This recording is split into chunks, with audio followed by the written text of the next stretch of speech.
like Miami. Miami, Miami, Miami, Miami, Miami, Miami, Miami, Miami, Miami, Miami, Miami, Miami, Miami. It feels like Miami. Welcome to the Heat Beat Podcast. I'm your host, Giancarlo Navas, and with me today, we have a guest, maiden voyage on the program, Bryan Toporek of Bleacher Report, of Forbes, and of many other basketball places, joins us to talk Heat Sixers. Bryan, what's up? We have two Bryans on the podcast, but you are our Sixers correspondent for the day. How are you, sir? I am doing well. Thanks for having me on. We're excited. We have so much. Bryan and I, we've kind of joked about Doc Rivers and a lot of stuff going into the series. So obviously, we have so much juicy stuff to get to. I want to thank everyone that's watching us live on Twitch. If you're listening to us on the pod feed, which most of you do, make sure to try to check us out. Twitch.tv/Miami Heat Beat. We have a lot of fun here. Obviously, our pre and post game shows. We read off pregame show and Hangover Time postgame show every single game day. Obviously, you got to tune into Hot. That's where all the fun stuff happens. And on off days, you're here, Miami Heat Beat. So check out all our offerings. If you're watching on YouTube, we love you. Thank you for the support. Please hit subscribe. I know that some of y'all are watching and not subscribed. It really helps us, right? It kind of feeds us into the algorithm, so give us a little boost that we need so we can continue giving you the content that you've grown to love for the last 9 years. We're approaching that, Bryan. We're approaching 9 years of doing Miami Heat Beat in a couple weeks. Wild. It's crazy, man. Where does life go? I don't know. I wish I knew. It's funny because one day you're covering LeBron, and then one day you're covering Dion Waiters, and then you're good again. It's just believe me, as someone who covered the process Sixers, it's a nice upgrade from like the Isaiah Canaan days. Oh, yeah. I think maybe that might be a fun place to start as we kind of work our way into the basketball of the series. I love how much Heat fans hate the Sixers and vice versa, because I feel like the way that the Sixers chose to team build so diametrically and like philosophically different than anything Riley's ever done here, right? It's always try to win, never tank, at least not on purpose. Even when, it probably makes sense to, they chase 8 seeds and they do the best that they can. They'll go 30-11 one year and double down and not trade any pieces at the deadline because they feel like they can, win games. And the Sixers went the opposite way. And I think both fan bases feel like their teams are right. And, and then Miami's going to say, well, we made the finals and you guys keep losing the second round. And the Sixers are going to be like, we had one MVP, like one legitimate MVP candidate, and you haven't had any. And we had another guy who should have been, and that just didn't work out. So I think that element's fun.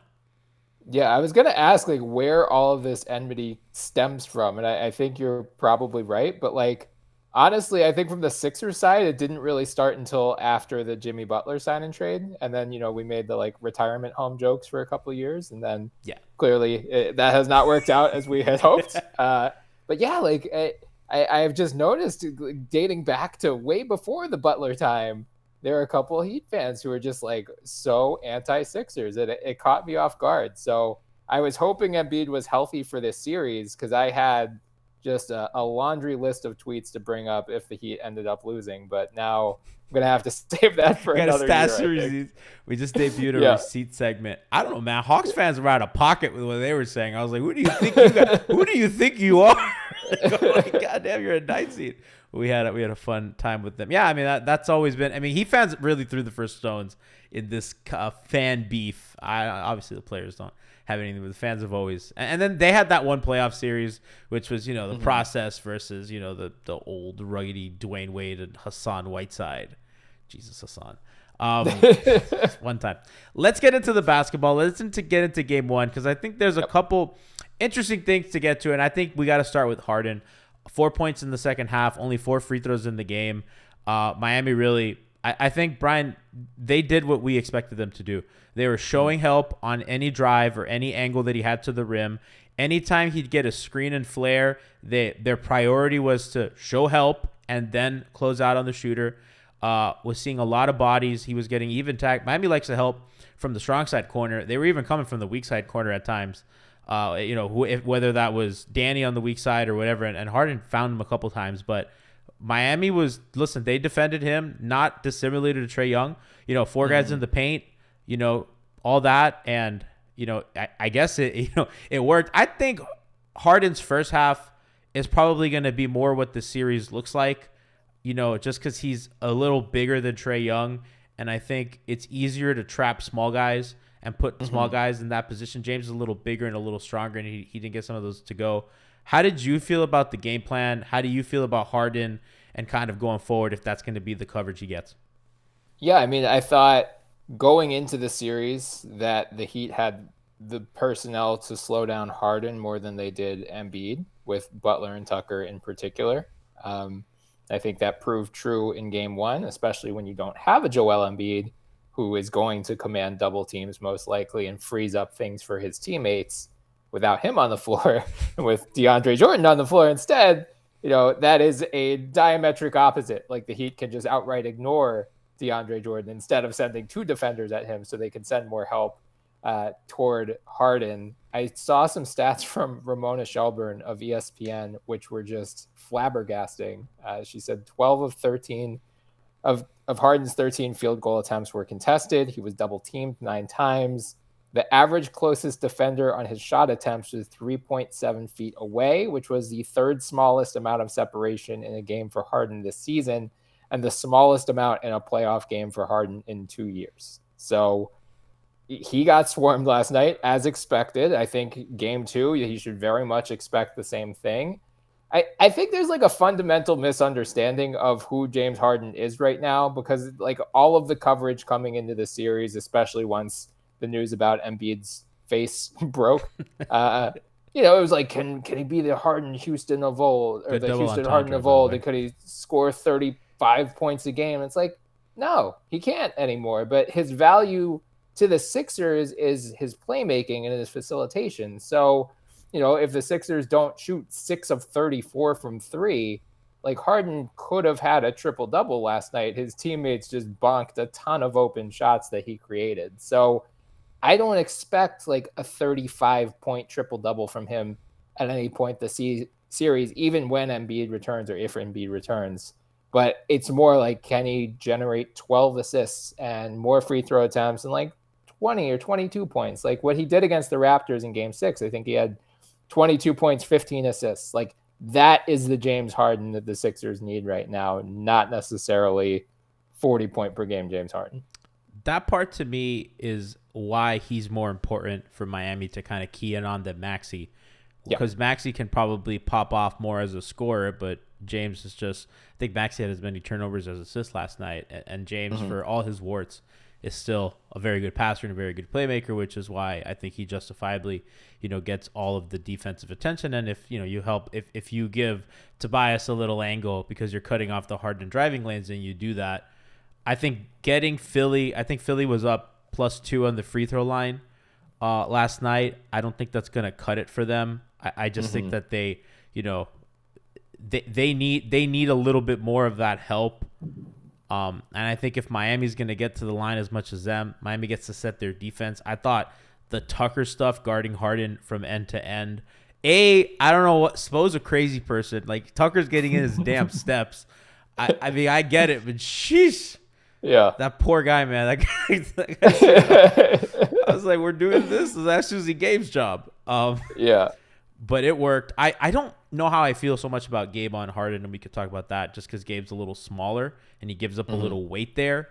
But I thought he did okay. But, in general, I thought the game plan's solid. I think they're going to bank. And I don't think Philly has the shooters. So I heard that Zach Lowe said on his podcast, Miami and Philadelphia were essentially the same in expected 3-point percentage. Like, the quality of look that they got was the same, and they both shot exactly the same percentage under their expected field goal percentage, from threes.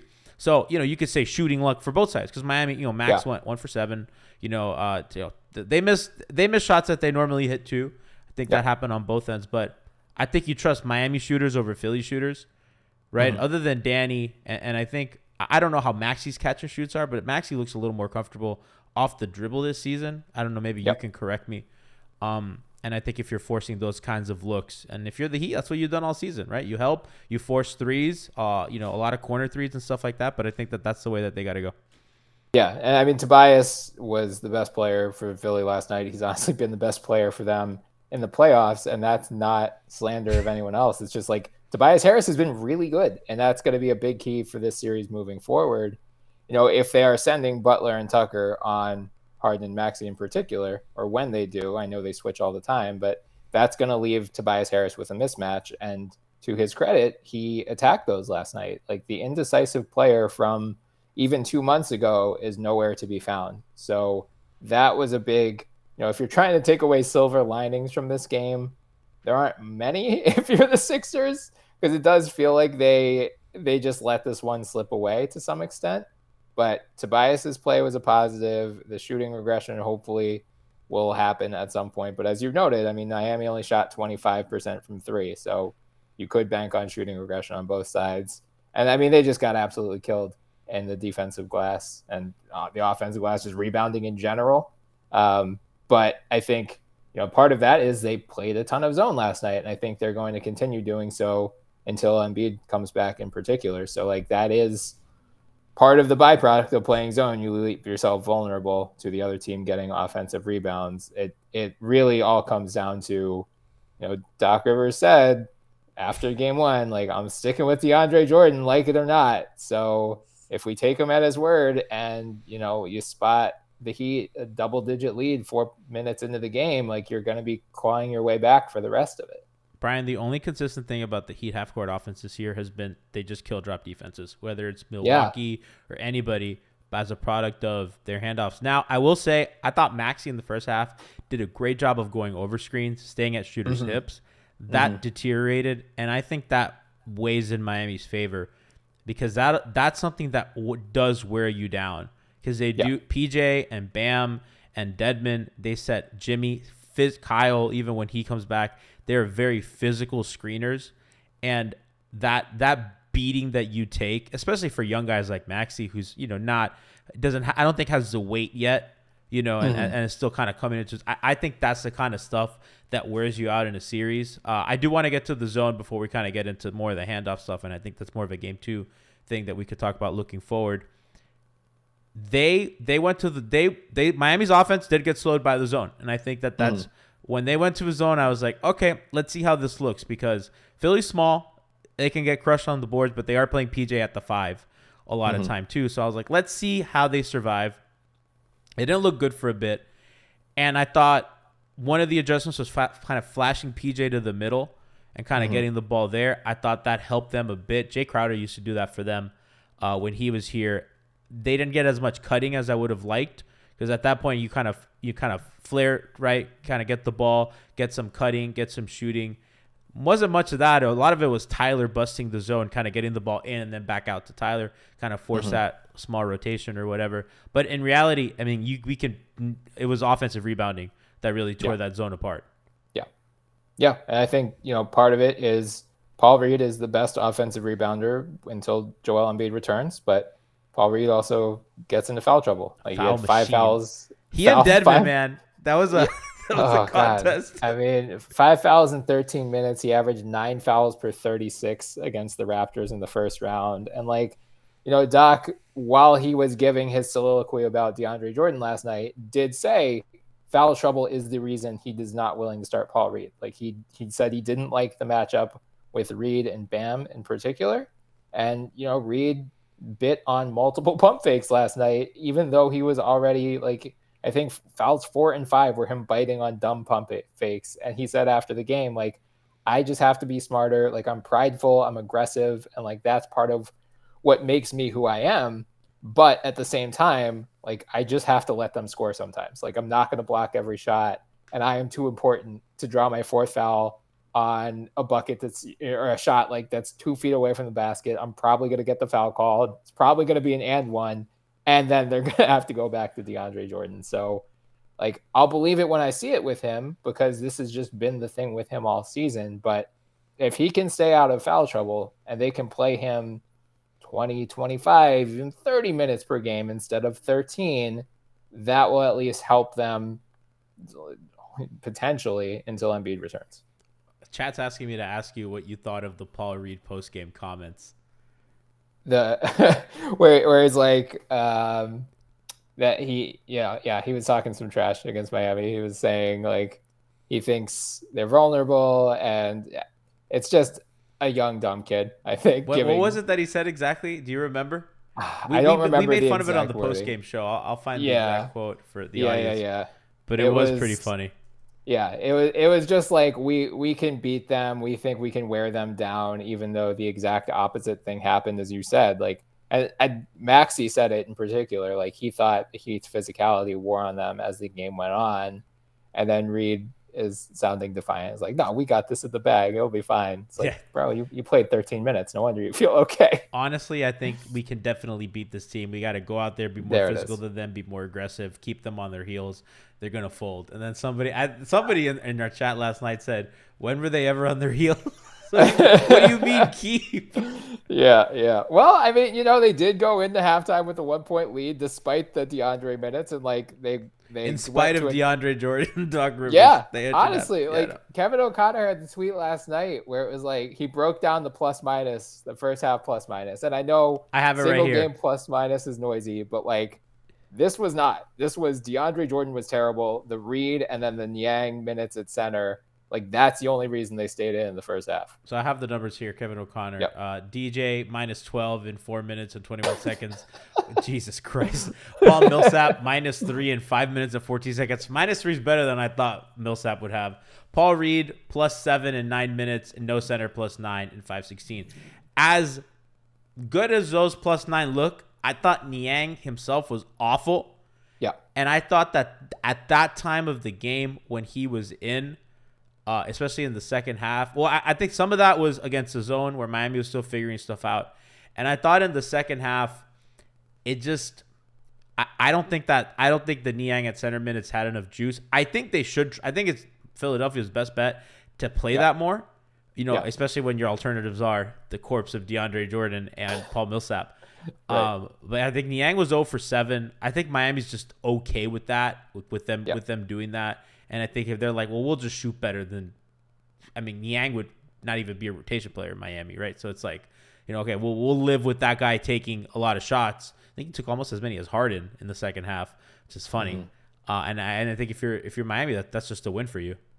Yeah, he was a 40-ish% 3-point shooter during the regular season. That he looked out of place against the Raptors. He looked very much out of place against the Heat. Like there is some legitimate concern. Is he more of an 82-game guy than a 16-game guy?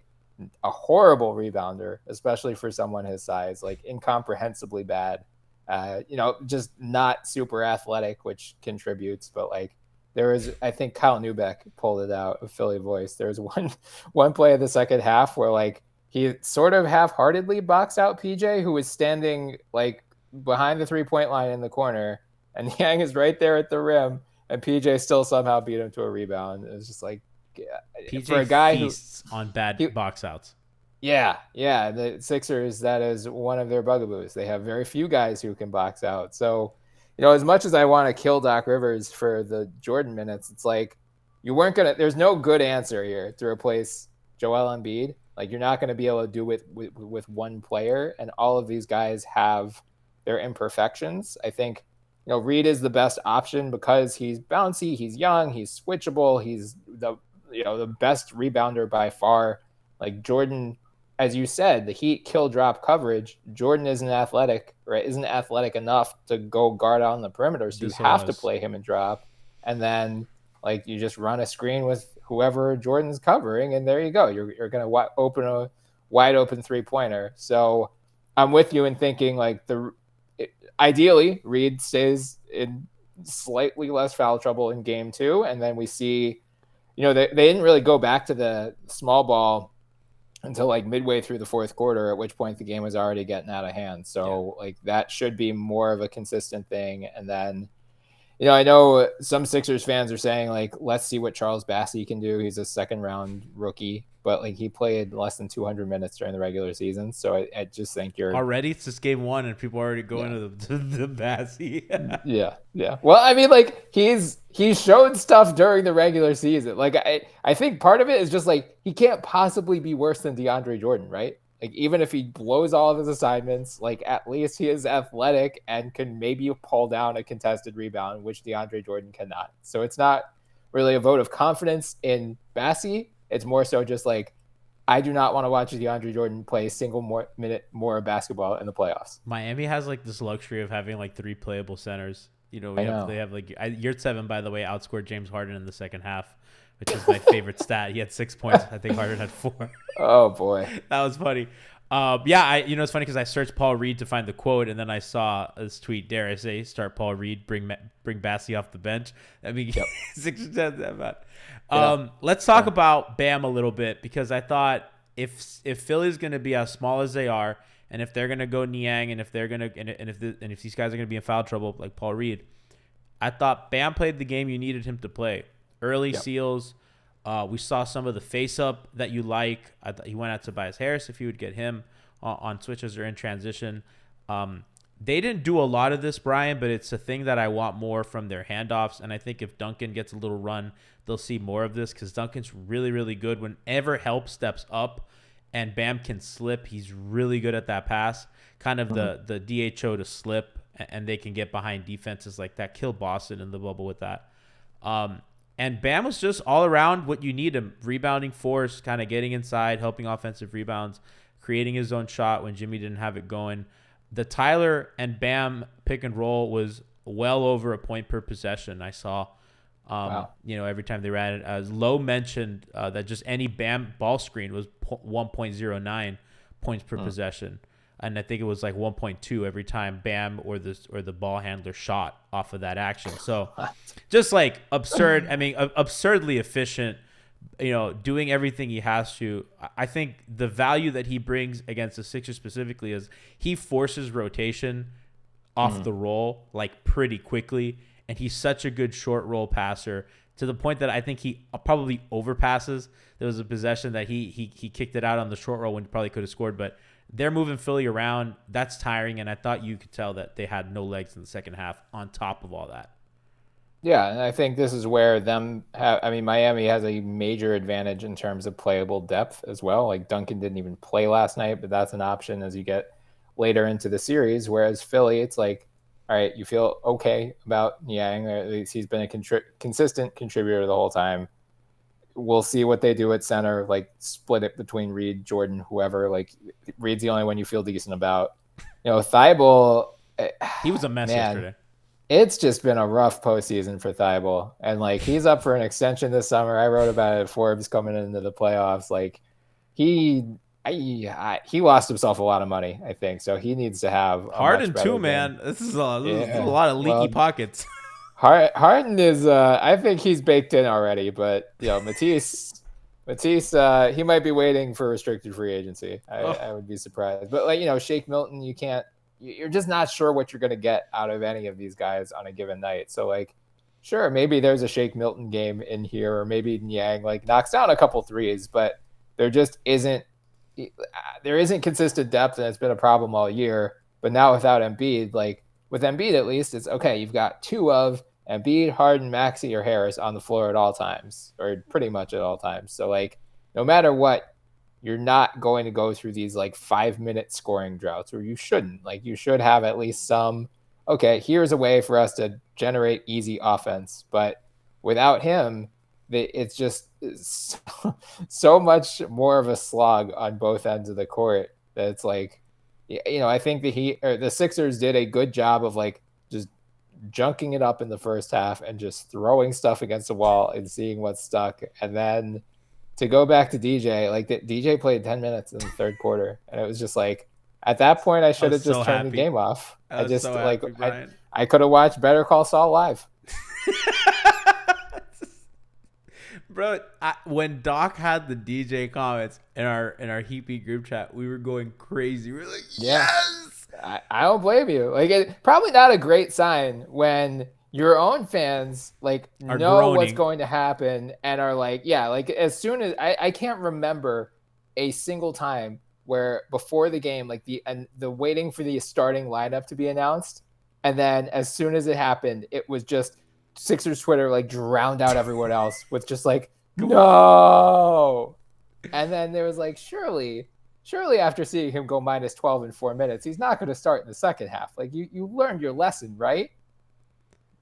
Is Doc coaching for his job? Like Daryl's a guy that like obviously is looking at this data and is probably going to be like in the exit interview, point to DeAndre minutes total and go, what the fuck? You know? Daryl signed him. Like that's, Daryl didn't know. That surprised me that Daryl did that. I mean, the conspiracy theory that was going around Sixers Twitter for a while is that Daryl signed him knowing that Doc would do this because he wanted to fire Doc at the end of the season.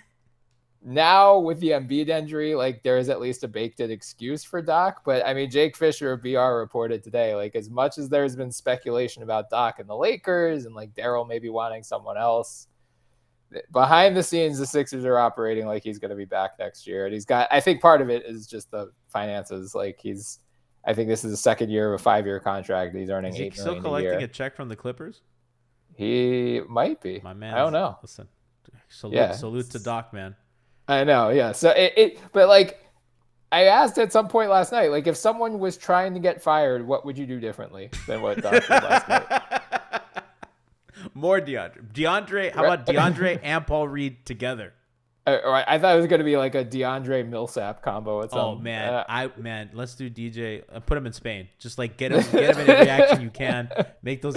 That's what they did. Like the first 5 possessions of the game were just like, let's run a pick and roll at DJ. Yeah. It's like, okay, you can't stop it.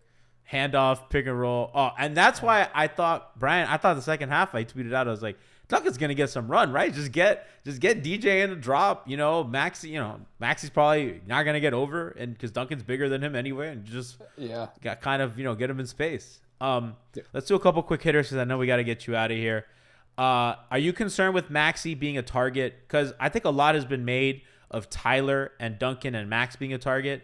And I think Max being a target, I think those days are getting close to being put behind us. I think he's, listen, and Bryan, I very famously said on Heat Twitter in the beginning of the season on this very podcast, and I said, if Max Strus is part of your rotation, you're not a good basketball team. I had to eat it, and I literally bought a Max Strus jersey and wore it on air for like a month because I was I was dead wrong. I was like, I'm sorry, Max. Yeah. But he's improved a ton. I think Tyler's survivable. I think he's 0.9 points per possession as isolation defender. Oh, no, that's Max. I'm sorry. Tyler's like a shade of over 1. This is not good, but I think it's not as bad as people make it out to be. Maxey, I think, Maxey was targeted yesterday, and a game that Jimmy plays better, that's the guy, and I've said pretty consistently, the matchup mishunts that should scare you the most are guys with strength and guys with size. It's not Trae Young hunting a bad matchup, and it's not Maxey hunting a bad matchup, even though that they're good. It's not Kemba hunting small. You're scared of guys like LeBron or Kawhi or James Harden, who's very strong, or Jimmy Butler, or guys like these power wings, or James Harden, who's like, I don't even know what the hell to call him. These guys who can leverage strength, speed, and get small guys and put them in the blender because you can get really good shots off of that. Those are the guys that I'm scared, bigs, of course. Those are the guys that I think worry you as a mismatch hunter, and I think that's a guy that Jimmy could pick on. And I think we've seen him do that when the bubble run. It was the offense was where is Kemba Walker, where is KCP, where is George Hill, right? Find me that person and bring them here. And I think we're gonna get to a point in this series where it's gonna be find me Tyrese Maxey and bring him here. Yeah. I mean, he is the most obvious target on offense or on defense. Also, I guess you just get him in foul trouble. You know what I mean? And that's gonna affect the other end of the game as well. Yeah, for sure. I mean, like, I think his speed is the weapon. Like clearly his size is not, but like when he mismatch hunts, it's just let me see if I can just blow by this guy. But again, this is another area where they miss Embiid because if DeAndre Jordan is in the game or even Paul Reed, like he's not really a floor spacer, so the Heat can crowd the paint. Like they're not afraid of Joel Embiid standing 18 feet, knocking down that like mid-range face-up that he hits pretty consistently. So like the paint is just going to be more crowded until he comes back. And honestly, probably that first game he comes back, like I would dare him to shoot because I remember like, I don't know what it is about playing the Heat in the playoffs. He's just going to break his face every time right before. Right. But that previous series, like he was really bothered by the mask. He did not enjoy it. He said it affected his shooting. So if he is able to return in the series, like I think, you're going to have to double him, especially when he gets deep duck-ins, because you're toast otherwise. But if he's standing out in the perimeter, okay, like let him fire away, like let him prove that he can make that shot. So, I think for Maxey in particular, they're going to keep mismatch hunting him. I think Maxey and Harden are going to try to keep mismatch hunting Herro. If Robinson gets any run, I think it was smart not to play him yesterday for that reason. Like Strus, I think you're right. He's not a bad defender. It's just you're not going to hunt, especially when Lowry's back. Like you're not going to hunt any of those guys. Like he's just the weakest link by and he default. has size, but like I think the size helps him a lot. Yeah, for sure. So like there's no easy answer. It's more like when the Heat have to go to the bench and when Herro's on the floor, that's when you really start to see it. But again, it just feels like Embiid's absence is just, there are too many holes to plug on both ends of the court right now. How much do you see this changing if Joel comes back game 3? Because I know that for sure he's out tomorrow because of I think that's the concussion. That's the last day of concussion protocol. He has a recheck with the doctor for his face tomorrow. Okay. I think Doc said he was still symptomatic as of Monday. Symptomatic of concussion? Yeah. He said he was better today, did a little bit of work today. So should they play him, Brian? I mean, that seems that seems kind of, I don't know, man. Again, I'm saying this as a Heat guy too, but like it feels, are they like winning a title this year that like you got to play Joel? Yeah, I as soon as the injury happened, I thought he was just done for the playoffs. Like, and then it started leaking that he's not going to need surgery. But at a certain point, like, he broke his face, he has a concussion, and he has a torn ligament in his thumb. Like, That's is he gonna if they end up somehow winning this series, is he gonna have all 4 limbs when they go into the Eastern Conference Finals, or is like he gonna have to play Giannis or that Celtic defense? Like either one, you know what I mean? And then the consolation prize is the Warriors or the Suns. Right, exactly. So what a brutal road. It seemed as soon as he tore the thumb ligament, like that was probably it for them winning a title this year. But I think he's going to come back if he is physically able to. I'm wondering how effective he's going to be. Like that is my big question going into game 3 or game 4 or whatever. Like, is he still able to space the floor with those mid-rangers, which is what elevated him from just like standard all-star to MVP candidate, like his development of the face-up game. If he doesn't have that, or if he's less effective with that, maybe there's a spam Harden Embiid pick and rolls, and we'll see what happens there. Like they're not going to be worse with Embiid in place of DeAndre for sure Jordan. They won't. I mean, but I don't know how, like, I don't know what percent Embiid is going to be if he does return. This is a bummer. Jimmy's knees clearly I don't think looks right. He had the knee inflammation. Kyle missing another. He's not going to play tomorrow. That was already announced. It's funny, Brian, because the Heat made it seem like he would be ready, if there was indeed a game 6 against Atlanta. And then now he's been out for 2 games, which I think classic Miami Heat smokescreen.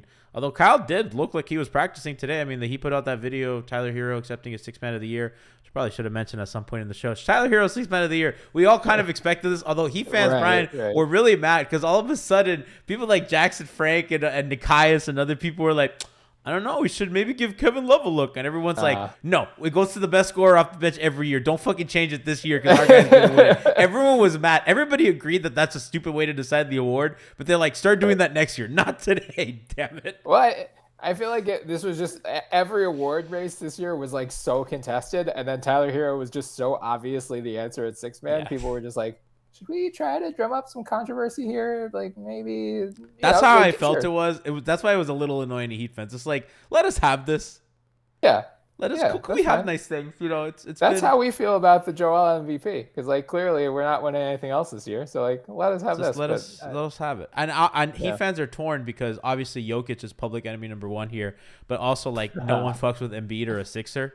So it's very bad. It's like, can Giannis win again? You know what I mean? Like, we don't hate Giannis like that. We just hate the Bucks fans. Devin Booker, maybe like the wild card. No, Devin Booker the Heat fans. Some Heat fans have a history with Devin because of the Winslow Booker thing. Some of them, not all of them. Some Okay, of them thought. okay. Some of them hated Justice. Some of them, like us, we're still holding strong. You remember when Justice broke Embiid's mask in that series? Yeah, That was yeah, funny. yeah. Yeah, good times. That was a fun series. I know. I hope we at least get to see like. That was a chippy series. I don't think those teams liked each other.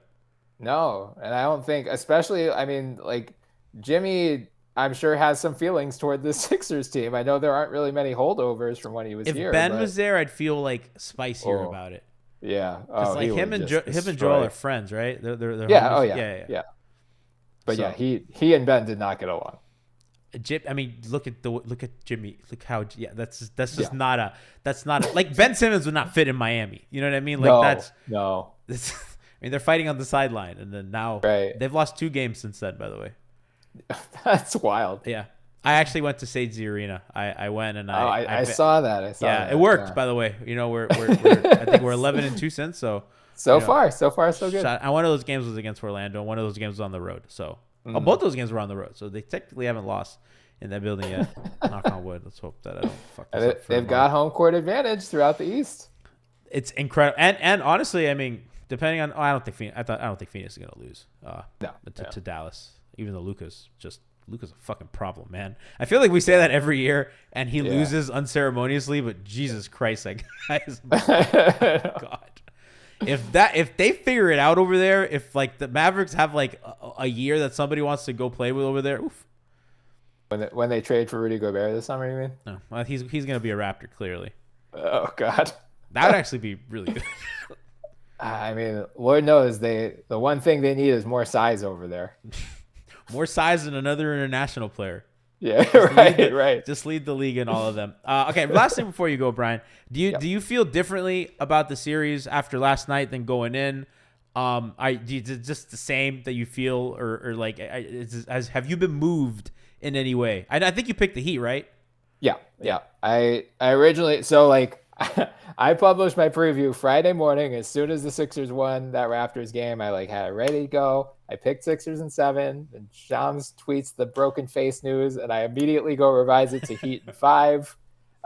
Then they come out and it's like, oh, maybe Embiid's back for game 3 or 4. And I'm like, Heat in 6, maybe? So no, I just think, especially after seeing how Doc managed the center rotation last night, I have zero confidence in them being able to win a game until Embiid returns. So depends on if he comes back in game 3 and he's his usual self. I could see, maybe Philly gets to game 6, but otherwise I think it's Heat in 5. I mean, the Heat's 3 best players last night were Bam, Tyler, and DeAndre. So shout out to Doc. Yeah. All right. Oh, actually, real last thing. Shout out to Krishna, our friend. Who do you think is gonna have a better series when it's said and done? Tyler Herro or Tyrese Maxey? Oh God. This is legacy stuff on the line for both of us. Yeah. Oh yeah. This is a legacy series for us. This is gonna define both of them. Probably Herro, because I mean, again, when Embiid is back, it really just like the hierarchy makes sense at that point. So like over the course of the full series, Herro, because he can just do his thing the whole time. Whereas like I know they're missing Kyle Lowry, but if anything, that just puts more pressure on Herro to actually be one of their primary scorers. Whereas, Maxey, like without Embiid, there's just so much more defensive attention being devoted to him. And again, like the Heat really do have the personnel to give those guys the backcourt some trouble. So like I wouldn't be surprised if we see a Maxey blow up game at some point, but like choosing over a full series, I'll take Herro. That said, I'm riding or dying with Maxey. We're talking legacy. You said what you said. We take that. Shout out to Christian Narsu of Basketball Index. Does great work over there. The stats, LeBron's a great stat, and all the good stuff that he and Tim do over there. Bryan, thank you so much for coming on the program. It means a ton to us. It's good to talk, with people who really know the other team incredibly well. And I think that it's good for the audience to learn a little bit about, what's under the hood on the other side. What do you have coming up? What have you written? What can you share? Where can people find you? Because you are a fantastic writer and you've done incredible content for many years. So let the people know. Appreciate that.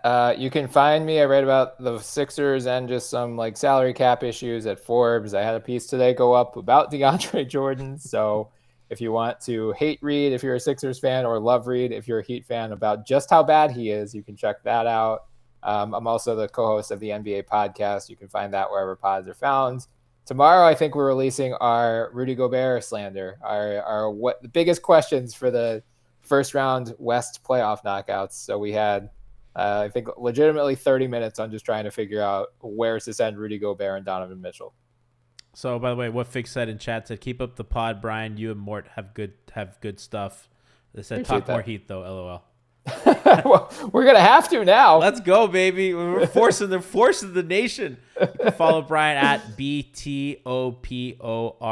It's on screen if you're watching on Twitch or YouTube. If you saw me flash the Always Heat in 5 shirt, you can get that at our shop, shop.miamiheatbeat.com. We have many offerings. The link is in chat if you want to go peruse the store. Dwayne Dedman's son wore the shirt last night at the game. Oh. Check that out. You want to be cool. Victor Oladipo wore one of our shirts the other day. You want to be cool like Heat players? Buy our stuff. Dress like the stars do. Possible Eastern Conference finalists going here. Brian, thanks so much. Find him on Twitter and all his great work. And we hope to talk to you soon. Thanks to chat. Thanks to everybody. And we will see you tomorrow for the Weird Off pregame show, 30 minutes before tip-off. Take care.